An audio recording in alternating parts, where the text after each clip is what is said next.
Hi everyone, it's Natalie, and today I'm doing another of my Give Me 5 or More. Today we're going to do Give Me 5 or More Reese Witherspoon book club picks that are worth your time to read. I know I've gotten a lot of comments about the fact that Reese Witherspoon's Whiskey in a Teacup book is right in my background all the time, and that's because Reese Witherspoon has been my favorite actress since I was a teenager.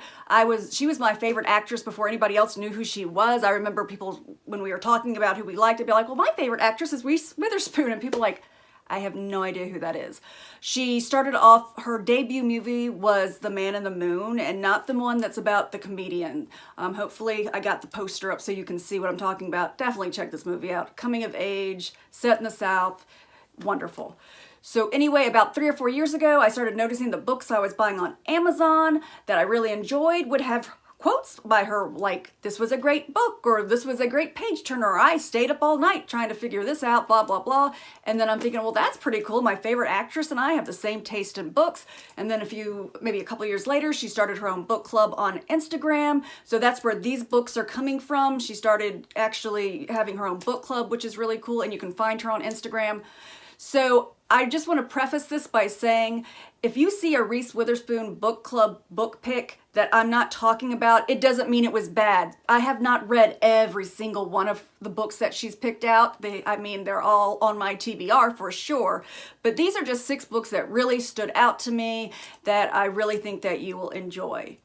I will show you Whiskey and Teacup at the end to see if it's something you might want to pick up. Obviously, it's not a fictional book. It's a book about her life and different things, and it's got a lot of recipes. But anyway, we'll get into that at the end. So let's start off with the 6 books.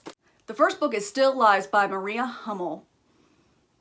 This book's main character is Maggie, and she works at this historical museum, and it's kind of having some financial issues, but they're very excited because they have an artist they're getting ready to have this big opening night for. This artist does self-portraits depicting herself as murdered women through history, such as the Black Dahlia, Nicole Brown Simpson. She's trying to kind of show how we've become accustomed to violence with women, so it's kind of a political statement.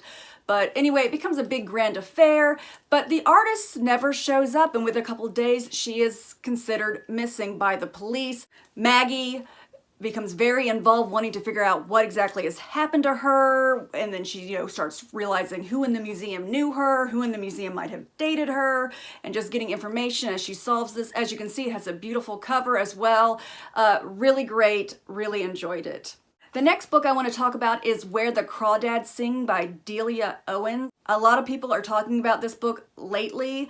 It is about a girl named Kaya who lives in this North Carolina town, a small North Carolina town, a marsh town actually, and her family abandons her when she's very young. She kind of avoids child protective services when she knows they're coming, she hides basically. And she grows up in the marsh, and she doesn't take anything for granted. It's a very beautiful book. She notices everything. She notices every plant. She notices every animal, every insect. She notices everything that's beautiful with the nature around her. But she becomes known as the Marsh Girl as people see her around town, or they'll be like, ooh, I saw the Marsh Girl, when she would make appearances. She does have a few friends in the town, but she does have a kind of, mysteriousness about her. Unfortunately, one of the young prominent gentlemen in the town is murdered, and she is a prime suspect. So we have this trying to figure out if she was involved, or how she was involved, or if she knew this young man. So you do have a murder mystery in this book, but you also have a story of these great friendships. Like I said, her story of, is just beautiful with her talking about her surroundings. So it's wonderful. Definitely pick it up and read it if you get the chance. Our third book I want to talk about is Something in the Water by Catherine Steadman. This was right up my alley because it was a mystery thriller. We have a couple named Aaron and Mark who are going on their honeymoon in Bora Bora. They're having a great and fabulous time, and they decide they want to go scuba diving, and they find something of great value. And then they have to try to decide, do we turn this over to the police or the authorities? Or do we keep this item of great value and make our lives better? So it kind of, they have to figure out the ethics of that.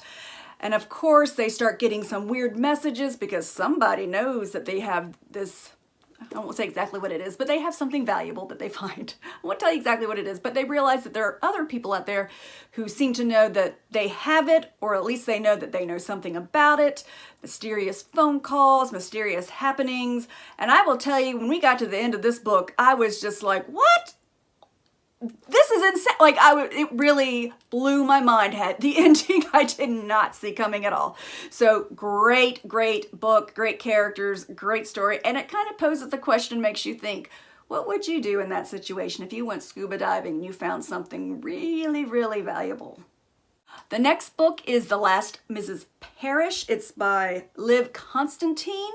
It is about a girl named Amber who kind of feels like a nobody and is very jealous of a woman named Daphne.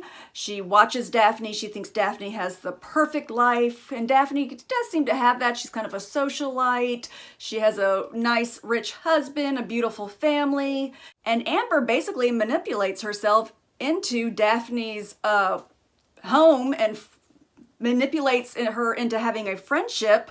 But Amber is really out to get rid of Daphne, if you know what I mean. But when you see the different things that happen when this story starts rolling, did not expect it. So satisfied with the ending. Was not what it was one of those endings where you think you know what the ending is, and I was kind of like, But then when you get to the real ending, you're like, oh yes, it's awesome. Wonderful. Definitely check that one out. The last book I want to talk about before we hit the whiskey in a teacup is Little Fires Everywhere. This is really popular. In fact, I think it won something on Goodreads. Don't quote me on that, but I think it did. Little Fires Everywhere starts off where there's a house fire, where basically there is a child who has burned down her family home. Nobody's hurt, everybody gets out, but that's kind of how it starts. And then we go back in time. It's about this town. It kind of sounded Stepford-like to me. It's one of those neighborhoods that everything is planned out perfectly. Everybody has a great job. Everybody's living like the glamorous life. And then another family moves in. The second family that moves in has a mother named Mia, who is very different and kind of eccentric and doesn't care what anybody else thinks. The children from the first family, which is the Richardson family, are very attracted. And when I say attracted, meaning they really want to hang out with this new family because they're so different and not like everybody else. But things kind of go into turmoil when a custody battle erupts in the town over a Chinese-American baby. The families take different sides on the issue. In the meantime, the mother of the first family, Alina, all of a sudden really wants to know. She really wants to know what Mia's story is and starts digging into her past. And when everything collides at the end, it's very satisfying and very interesting. Lots of different things going on in this book. The sixth book, of course, is Whiskey in a Teacup that Reese Witherspoon did herself. This is very interesting in the fact that it's basically about being Southern and what it means to be Southern. I mean, she even has wallpaper. When you first turn it in, I believe this is wallpaper that's actually in her house in Nashville. Obviously, I can't get too much into it, but I will read you the titles of the chapters, kind of just to let you get an idea of what this book is and if it's something that you might want to get. So these are the chapters. She has The Magic of Sweet Tea, Wicker and Wallpaper, Hot Rollers, Red Lipstick, and Steel Magnolias, The Subtle Art of Dinner Parties, If It's Not Moving, Monogram It, Bluegrass Forever, The Family Table, Dolly Parton, Southern Icon. That's a whole chapter. She has a whole chapter about Dolly Parton. My Grandfather's Garden, Making Special Occasions Special, Catching Frogs and Selling Lemonade, Road Trip, and chapter 13 is my favorite chapter because it's called The Perfect Book Club, where she talks about how to make the perfect book club. She even has exactly what you need to make as far as recipes for your perfect book club. She has books that you should read if you're Southern, or the best Southern books she thinks are out there. Chapter 14 is My Did-Do Language and Notes on Southern Conversation, which is hysterical. She gives you the word and then how you pronounce it in the South. Then we have Why Southern Ladies Love Holidays, The Beauty of Female Friendships, and Do Goodin'.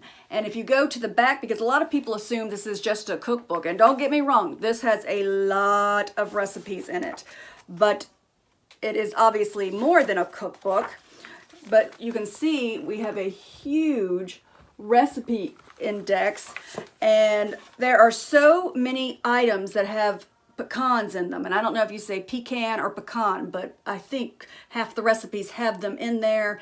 Everything from pies and cakes, all kinds of different teas and punches, and also all kinds of casseroles, because that's one thing that she talks about. I was very lucky. I got to actually I actually got to see her on her book tour. She actually did a book tour for Whiskey in a Teacup. I got to go to the one in Charleston. It was very fascinating because she talked about her love of books. She also talked about Big Little Lies, which if you've caught on HBO is really, really great. And she also told us what she's doing, which booktubers, if you don't know, will find this very interesting. She finished a project a few years ago. And of course, after she finishes a project, she's looking for the next one. So she called her agent. Her agent sent a script over. She said she read it, and the female character was horrible, had no development at all, was basically just following this man around, and she just was not impressed. And she called her agent pretty much to say, why did you send this to me? And the agent said, every A-list actress in Hollywood is vying for this part. And Reese was like, this is horrible. I don't even want to do this part. And she said she really was in a bad mood. For like a week, she was like stomping around the house. And finally, her husband said to her, well, you read more than anybody I know. Why don't you start turning some of these books into movies? You love them so much. And so that's exactly what she did. And she started off with Big Little Lies by Leanne Moriarty. She found out Nicole Kidman was also interested in it. So she basically called her up and said, let's do this together. And she's also doing lots of movies where she's not starring in it, but she's just producing it. But that's where she is right now in her life. She is taking books that she loves and turning them into films. So definitely check out those books. If anything in here sounded interesting, just from what I've read, or if you just want to get the recipes, because every recipe has a picture to go with it too. This was definitely a great book for that. And thank you for watching, and I will catch you next time.